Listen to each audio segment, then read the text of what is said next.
What is up guys, Jarv here, back today with another This Week in Destiny. This week's is the launch of Festival of the Lost. We have the final Master Raid Challenge for those seeking out the Kingslayer seal. We've got a full breakdown of all the weekly rituals, the lost sectors, the seasonal challenges, and more importantly what Tess has available for Bright Dust this week. There's certainly a lot to get through, so be sure to stick around and enjoy the video. If you do enjoy the video, be sure to leave a comment and rating down below, and remember to subscribe for more Destiny 2 content. Just under 65% of the viewers on the channel aren't currently subscribed, so be sure to hit that red button and ring that bell to make sure you don't miss an update. But without further delay guys, let's jump into the video.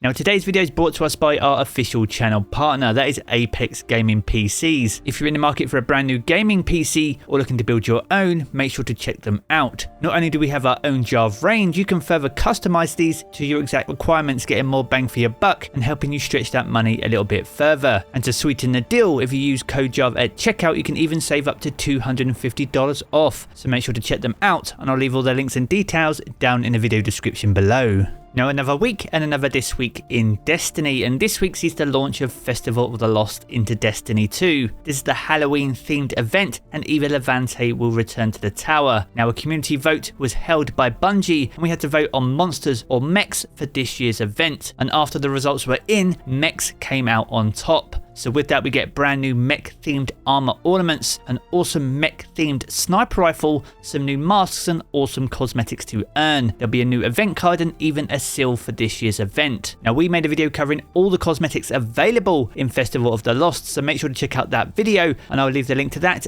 down in the video description below. Now as well as Festival of the Lost, we have the final Master Raid Challenge for those seeking the Kingslayer seal. This week's challenge can be found over in the Oryx encounter, and this is called Hands Off. Now to get this challenge done, players can't kill the same ogre or light eater knight throughout the encounter, so you'll need to defeat and rotate your way around the arena, ensuring you're killing a unique ogre and knight each time in order to get this challenge done. Now if you have been completing all the challenges up until this point, you'll get an awesome new exotic sparrow this week, and if RNG has been on your side, you'll finally be able to get your hands on the Kingslayer seal. And remember guys, if you can nail this challenge, you'll get access to an additional raid chest, giving you more opportunity to get your hands on that sweet raid loot. Now from here we're going to move on to the featured raid and dungeon content for the week, and the featured raid upon this week's weekly reset is the Vault of Glass. This is the other reprised raid in Destiny 2 and is a perfect opportunity to get your hands on some of the time lost weapons and also the Vex Mythoclast if you're still missing this incredible raid exotic. And as for the dungeon this week, the Shattered Throne returns to rotation. This launched alongside Forsaken and the Last Wish raid, and both the Vault of Glass and Shattered Throne are great sources of pinnacle loot. So if you're still finding yourself on the power grind and need the last few power levels before jumping into Grandmaster Nightfalls, then make sure to knock out these activities to get your hands on those. Now from here we're going to move over to Dares of Eternity and its 30th anniversary pack activity, and we have 3 armor sets available this week. We have the Anti-Extinction suit set alongside the Sovereign suit set, and finally the Simulator suit set, which are all armor sets from Faction Rally back in Destiny 2 Vanilla. Now if you missed out on these armor sets, these have a chance to drop during the course of the activity or when you complete the activity itself. Now the same can be said for the weapons this week, and these are weapons from both Season of the Worthy and also Season of Arrivals. We have the Enigma's Draw sidearm, the Dire Promise, the True Prophecy, the Timeline's Vertex fusion rifle, the Honor's Edge, the Interference grenade launcher, the Distant Tumulus sniper rifle, the Arsenic Bite bow, the GN7 pulse rifle, and also the Escape Velocity submachine gun. Now much like the armor, these can drop during the activity or by handing in strange coins over at the Star Horse over in the Treasure Hoard. Now from here we're going to move over to the weekly rituals, and this week's nightfall is the Fallen Saber Strike. This can be found over in the Cosmodrome and will also be the Grandmaster Nightfall for the up and coming week. Now with that in mind, the exclusive nightfall reward for this week will be the Duty Bound Auto Rifle. This can roll with triple tap and 4 times the charm, and is an excellent weapon this season due to auto rifles being anti-barrier weapons. Now moving over to the Crucible, Clash is back in rotation, so if you fancy mixing it up from the objective based game modes, then straight up Team Deathmatch returns, hopefully offering something a little bit different. Now from here we're going to move over to the Lost Sectors for the up and coming week. So on Tuesday's weekly reset we'll be returning to the Bunker E15 with Barrier and Overload champions, and this Lost Sector will be offering exotic chess pieces. As for Wednesday's reset, Perdition will be back again with Barrier and Overload champions, this time time though offering exotic helmets. As for Thursday, the Conflux will return with Barrier and Unstoppable champions this time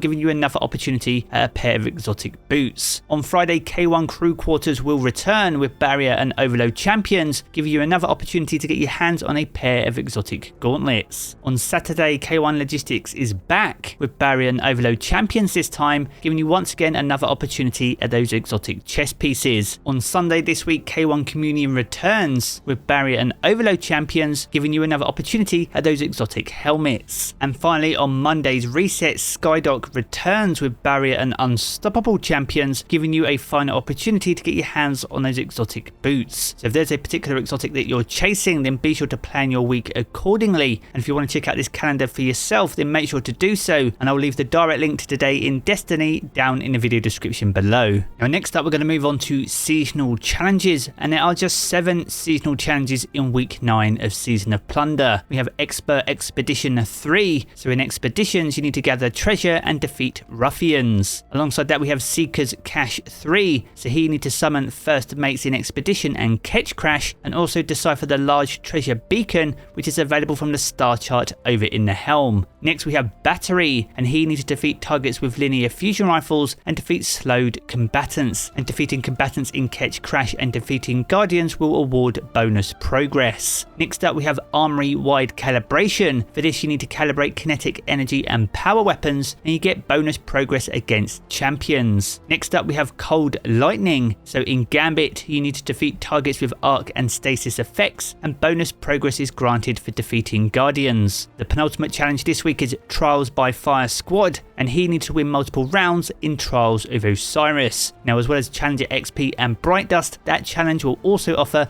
a Trials of Osiris weapon. Now, the final challenge this week is Arc Vanguard, and here you need to defeat combatants with arc or stasis effects whilst in the Vanguard playlist. Now, all these challenges offer Challenger XP, some will offer Repute to level up your star chart, and some will also offer Bright Dust, which brings us nicely onto the final section of this video, and that's what Tess has available for Bright Dust in week 9 of Season of Plunder. Now, over in the featured Bright Dust shelf, we have an exotic emote called Lunar Roar. This is from a previous Festival of the Lost event, so if you missed out on this one, this will set you back 3,250 Bright Dust this week. That's alongside this exotic ship called Infected Seeker, once again from a previous event, so if you're a collector and missed out on this one, this will set you back 2,000 Bright Dust this week. Next, we have a transmat effect called Reanimated Entrance. So if you fancy picking this one up, this will set you back 450 Bright Dust. As for the shader, Ballsalt Toxic returns once again from the previous Festival of the Lost event. So if you like the colour scheme that you see here on my Warlock, be sure to pick this one up, and this will set you back 300 Bright Dust. Now, over in the main Bright Dust store, we have a multiplayer exotic emote called Strange Brew. So if you fancy picking this one up, this will set you back 4,250 Bright Dust.